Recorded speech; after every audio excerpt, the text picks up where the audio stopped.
Someone asked me to talk about Mountain Goat, so let's talk about this little guy.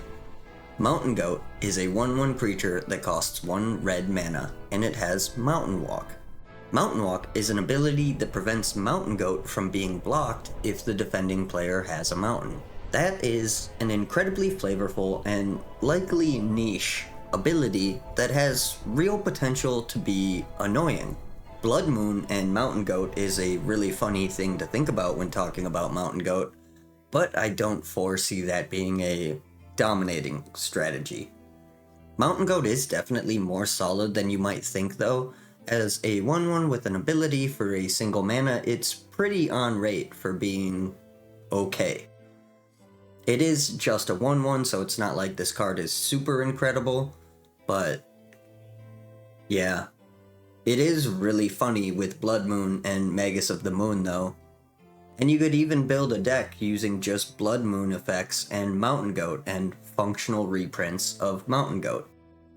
Yes, there are functional reprints of a red 1/1 creature with Mountain Walk. I was shocked too. Anyway, let's talk about the other 1/1 Mountain Walkers quick. Zodiac Goat is basically the same card. Zodiac Goat is part of the Zodiac cycle in Portal 3 Kingdoms. All of the creatures have some form of land walking in this cycle. Zodiac Goat is pretty cool, about as cool as Mountain Goat in my opinion. It's also the only card that's a full functional reprint. The rest that we're going to talk about are a slight stretch. Dwarven Grunt is a dwarf instead of a goat, but otherwise it's the same card. They printed this in Odyssey. Goblins of the Flarg is a mostly functional reprint. Well, that's not entirely true, because Goblins of the Flarg came out first, so Mountain Goat is a semi-functional reprint of Goblins of the Flarg, technically, but whatever. Goblins of the Flarg is a goblin, and it's also a non-bow in the Blood Moon Mountain Goat deck, because you have to sacrifice it if you control any dwarves, but Dwarven Grunt is a dwarf. Clearly, someone at Wizards needed this strategy nerfed and came up with this solution before the problem got printed.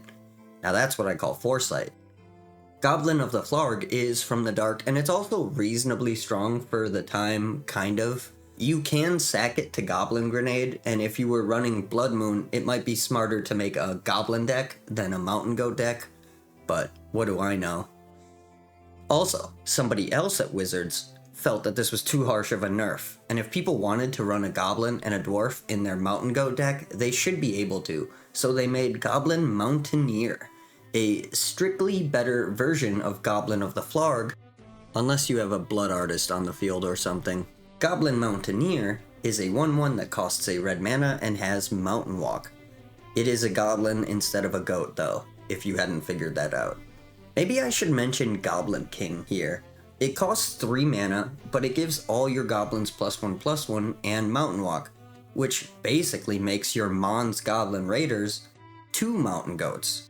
It's crazy how powerful some strategies can get when you think to combine the effects of multiple cards to further your advantages. Weird. Dwarven Pony can give any dwarf Mountain Walk, but we have to be careful running dwarves because it upsets my buddy, Goblin of the Flarg. Also, our dwarf already has Mountain Walk. Is Dwarven Pony stupid?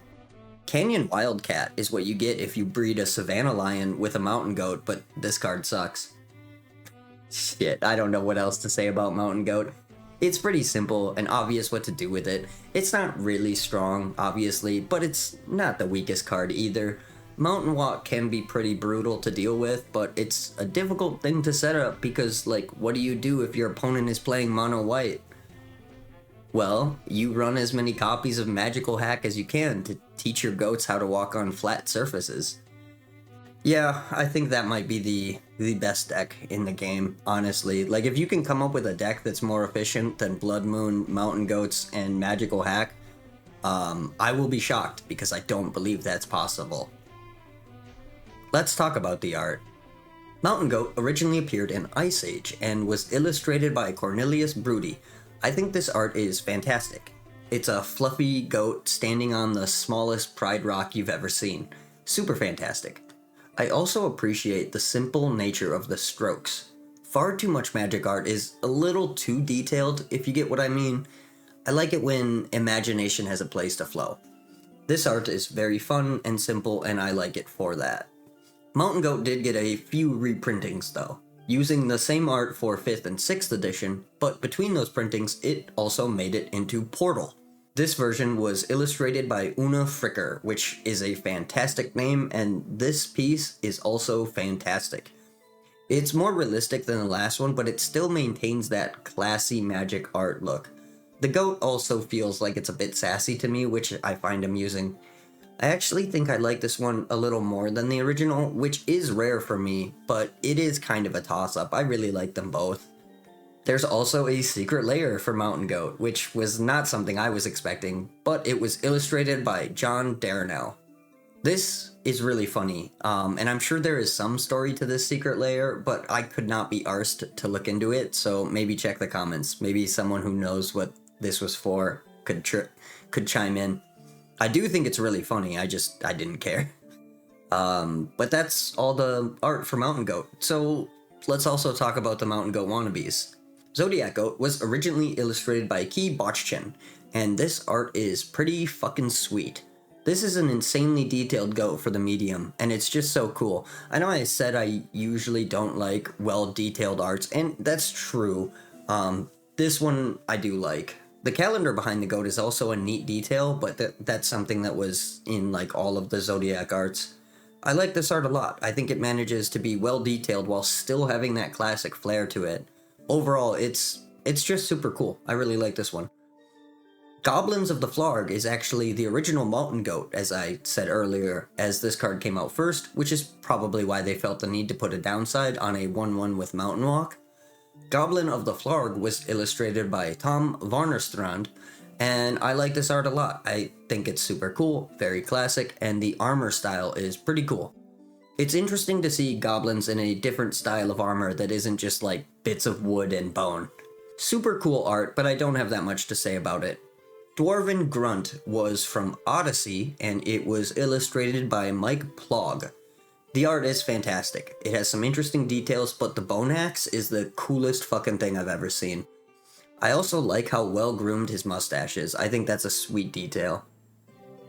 Goblin Mountaineer actually has a few arts to talk about, which is why I saved it for last.